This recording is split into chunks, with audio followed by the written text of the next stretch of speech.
আছেন বন্ধুরা? আশা করি আপনারা সবাই খুব ভালো আছেন। বন্ধুরা, আমার এই ছোট্ট চ্যানেলের আরেকটি নতুন রেসিপিতে আপনাদের সবাইকে অনেক অনেক অনেক স্বাগত জানাই। বন্ধুরা, আজকে আমি আপনাদের সঙ্গে শেয়ার করব শীতকালের এই গ্রাম বাংলার শীতকালের একটি জনপ্রিয় রেসিপি, কাঁচা টমেটো আর মসুর ডালের একটি অনবদ্য রেসিপি। বন্ধুরা, আগেকার দিনে মা ঠাকুমারা এগুলা কিন্তু প্রচুর রান্না করতেন, আর শীতকাল চলে গেলে তো কাঁচা টমেটো পাওয়াই যাবে না। বন্ধুরা, এই শীতকালের অপেক্ষায় থাকা হয় কখন শীতকাল আসবে আর কাঁচা টমেটো এলে এই রান্নাটা হবে। বন্ধুরা, তো আপনারা প্লিজ বন্ধুরা পুরো ভিডিওটা দেখবেন আমি কিভাবে এই রান্নাটা করি। বন্ধুরা, এই গামলার মধ্যে আমি 500 গ্রাম কাঁচা টমেটো নিয়েছি। দেখুন টমেটোগুলো, দেখুন বন্ধুরা, একদম টাটকা, একদম সবুজ সবুজ। দেখুন বন্ধুরা, প্রথমে আমি টমেটোগুলোকে ভালো করে ধুয়ে নেব।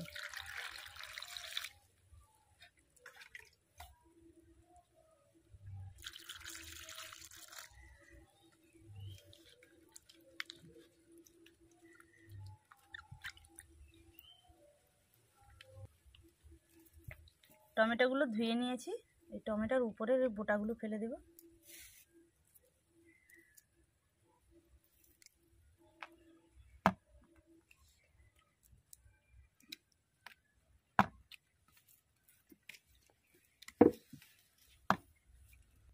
টমেটোগুলো এবার বানিয়ে নেব।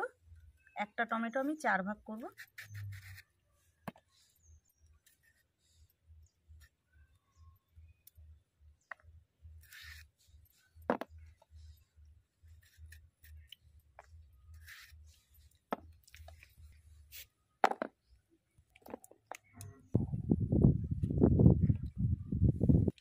টমেটো বানিয়ে নিয়েছি, এবার এটাকে সাইডে রেখে দেব।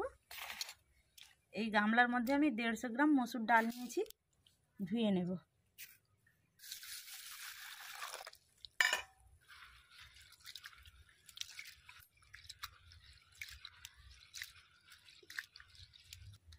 ডাল জল পাল্টে পাল্টে ভালো করে আমি ধুয়ে নিয়েছি।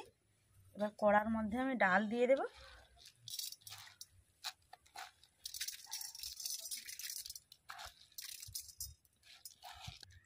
ডালের মধ্যে এই বাটির 2 বাটি জল দিয়ে দেব।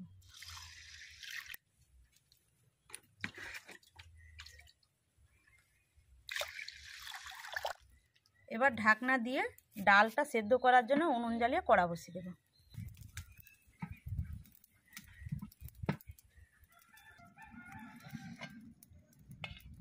এই উপরে ফেনাগুলো তুলে ফেলে দেব।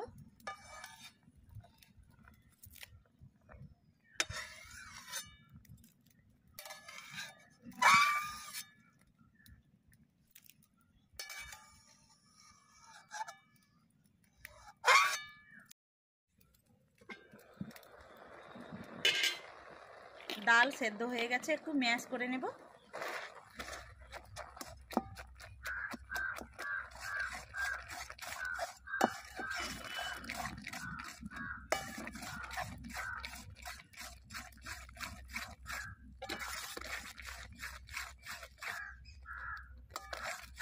ম্যাশ করে নিয়েছি, এবার কাঁচা টমেটো দিয়ে দেব ডালের উপরে।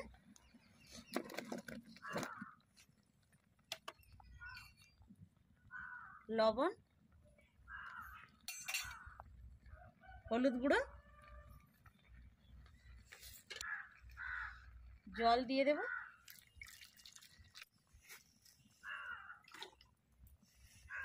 আর এক বাটি জল দিয়ে দেব।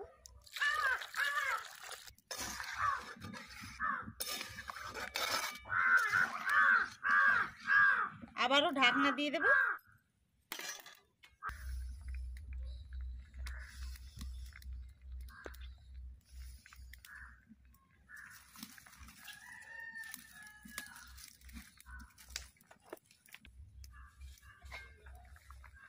টমেটো সেদ্ধ হয়ে গেছে। তো বন্ধুরা, আমি কিছু টমেটো ভেঙে দেবো আর কিছু টমেটো কিন্তু এরকম গোটা গোটা রেখে দেবো।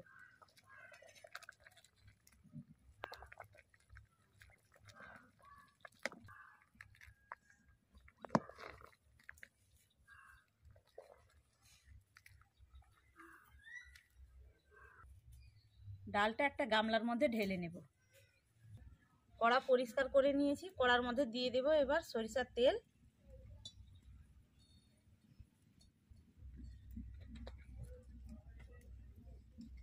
ফোড়ন হিসাবে দিয়ে দেব শুকনো লঙ্কা, 5 ফোড়ন,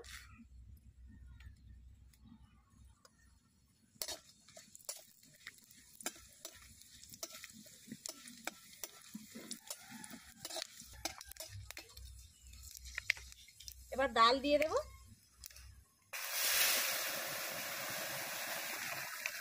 ঢাকনা দিয়ে দেব, এবার নামিয়ে নেব। তো বন্ধুরা ডালটা দেখুন আমি উনুন থেকে নামিয়ে আপনাদের দেখালাম, কত সুন্দর হয়েছে দেখুন বন্ধুরা। শীতের দুপুরে গরম ধোঁয়া ওঠা ভাতের সঙ্গে এরকম ডাল থাকলে আর কি চাই বন্ধুরা। আর বন্ধুরা এখন যদি না খাওয়া হয় তো আবারও 1 বছর অপেক্ষা করতে হবে এই তরকারিটার জন্য। আজকের মতো এখানে বিদায় নিচ্ছি বন্ধুরা, আবারও দেখাবে পরবর্তী একটি রেসিপির সঙ্গে।